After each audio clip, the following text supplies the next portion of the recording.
Diyos maray na alda po sa nagubos mga tugang, ipadagos po niya to ang sa tuyang leksyon about the different laws of exponent. Diyan na po kita sa law of exponent number 5. Ang apod po kay ni is the power of a quotient. Ini po ang formula kang power of a quotient. Iga po kita ning fraction a over b and naka-raise po itong fraction sa exponent x. Ang condition po igdi, ang b cannot be equal to 0 because any number divided by 0 is undefined. So kung igo po kita ning fraction raised to an exponent x, equal man lang siya kung isusuway ta ang numerator sa ang denominator parehas naka-raise duman sa exponent x. So may link po nindo igdi, si numerator na a naka-raise na sa x and si denominator na b naka-raise naman sa the same exponent x separately. Iyan po ang form kang law of exponent number 5. I-demonstrate po niya to sa paagi ng pirang mga examples. Halimbawa, igwa kita ning 2 over 5 raised to the third. We have a fraction raised to exponent 3. I-connect niya to sa dati ta ng aram about exponent. Sabi tang exponent is a repeated multiplication. So kung ang exponent 3, gusto sabihin kayan, i-multiply ta ang base na 2 over 5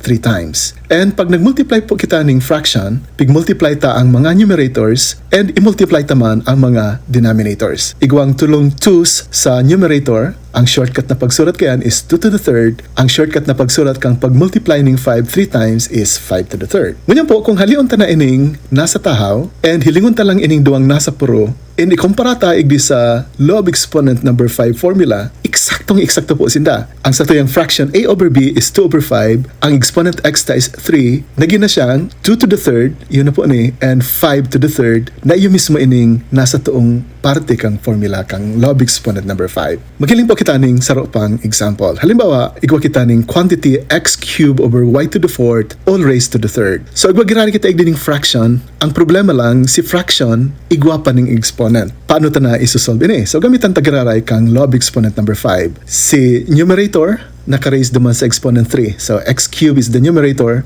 naka-raise sa exponent 3. Yuman ang denominator na y to the fourth, i-raise naman sa exponent 3. So using now law of exponent number 3, the power of a power rule, we multiply the exponents 3 times 3 to get x to the 9th and multiply the exponents 4 times 3 to get y to the 12th. And this is now our final answer. So hindi po, duwang rules ang ginamit ta. Sa parting ini, ginamitan ta kang law of exponent number 5 and igdi sa baba, ginamitan ta kang law of exponent number 3. Let's go to the next example. Halimbawa, medyo complicated na ang sa tuyang fraction. 2x cubed y over 5x squared y cubed. So again, ini ang sa tuyang numerator, ini ang sa tuyang denominator, parehas na sinda i-raise sa exponent 3. Pero mas magiging komplikado kung saro-saroon ta pong erase ang mga factors na ini duman sa 3. Ang mas puzzle po is gamitan ta muna kang law of exponent number 2. Ang gibon ta po, irelinyada ta si mga numerical coefficients and si mga expressions na may parehas na variables. Halimbawa, igdi x cubed x squared parehas variable x, y and y cubed parehas variable y. Then applying law of exponent number 2, dahil na pwedeng i-reduce pa sa lowest term ang 2 over 5, so kinopya ta lang, x cubed divided by x squared, we copy the common base and subtract the exponent 3 minus 2 to get 1. Then igdi po, y divided by y cubed, copy the common base and subtract the exponent 3 and the implied exponent of 1 here.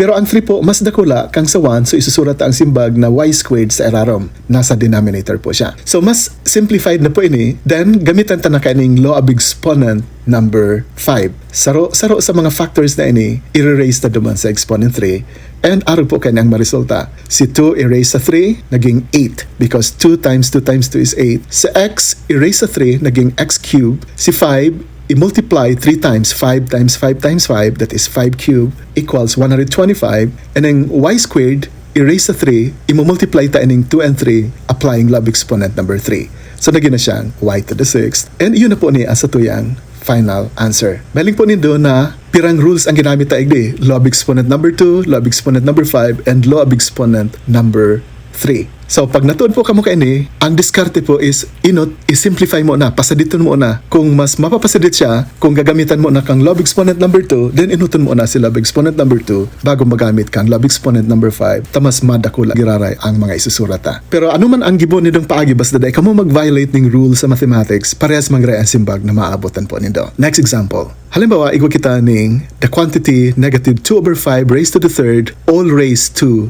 the second. So igdi igwang power na naka-raise sa saro pang power, gagamitan ta ning power of power rule. Igwa kitang fraction naka-raise sa exponent, pwede tang gamitan ning power of a quotient rule. So duwang rules ang pwede tang gamitan. Inuton ta po muna ining law of exponent number 3 ta madali lang i-multiply ang 3 and 2 to get an exponent of 6. Kinupyata lang itong base na negative 2 over 5. Then, ining formula ini, eksaktong gayo ka ining law of exponent number 5. So, the numerator raised to exponent 6 and the denominator raised to exponent 6, yun na po ni si result. Then, simplifying, if you multiply negative 2 6 times to itself, ang result po is 64. If you multiply 5 6 times, yun po niya ang ma-result, 15,625. And yun na po niya sa tuyang final answer. Magiling po kita ng medyo masakit-sakit na example. Halimbawa, inian sa tuyang problem. Igwa po ning tulong variables x, y, and z. So again, ang diskarte po igdi is gamitan mo na ning law of exponent number 2.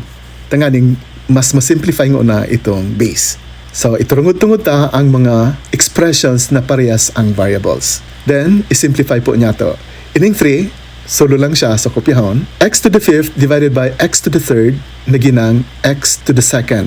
Subtract na po ang 5 minus 3. Applying law of exponent number 2. Then y squared divided by itself is 1. So dito na isurat because any number multiplied by 1 is itself. Then z squared divided by z to the 4th. Gamitan tamang ning law of exponent number 2.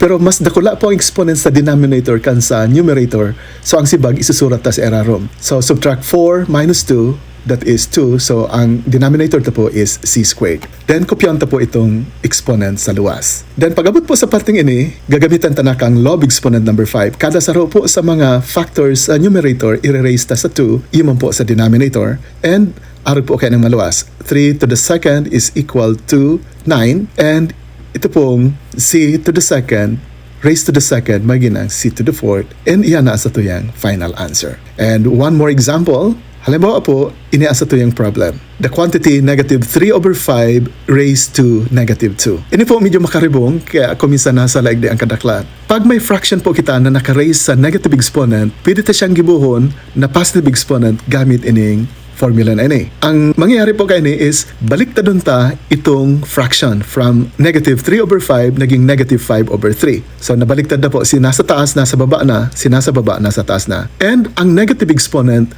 naginaman siyang positive. And kung positive lang exponent, araw ka ini, applyan ta lang kayo ng law of exponent number 5, ini po ang ma-result. Sarong problema po is pag negative ini, either ining negative sign para duman sa 5 or para duman sa 3. Depo nido paglingawan, ning huli ta ang exponent ta is even. Pag dainin din ipig iba, masasala po ang sign nindot because negative times negative magiging positive. So, idarata po ining sign igdi sa 5, naginang negative 5 squared, and ining 3, yun na po ining 3 raised to this exponent 2. The negative 5 times negative 5 is positive 25, and 3 squared is 9. So, yun na po ni sa itong magiging simbag. Pero kung dahil po nindo nipig tawan ning atensyon, maluwas na lalag lang nindo igdang negative sign, masasala po kamo. Especially kung ang exponent is even exponent, ta ang negative number raised to an even exponent will become positive. So, yan na po ang satuyang simbag. So, giraray po, dahil po kaong malingaw na mag-subscribe po sa satuyang channel at Bicol Math at Math Avenue sa Assistant ng German Academy. Ipo giraray ni si Lando Assistant, taga Calabanga. Sa sunod na pong leksyon, mahiling kita ng 15 examples na i-apply ta na po ang mga iba-ibang laws of exponents. See you in the next video. Bye for now.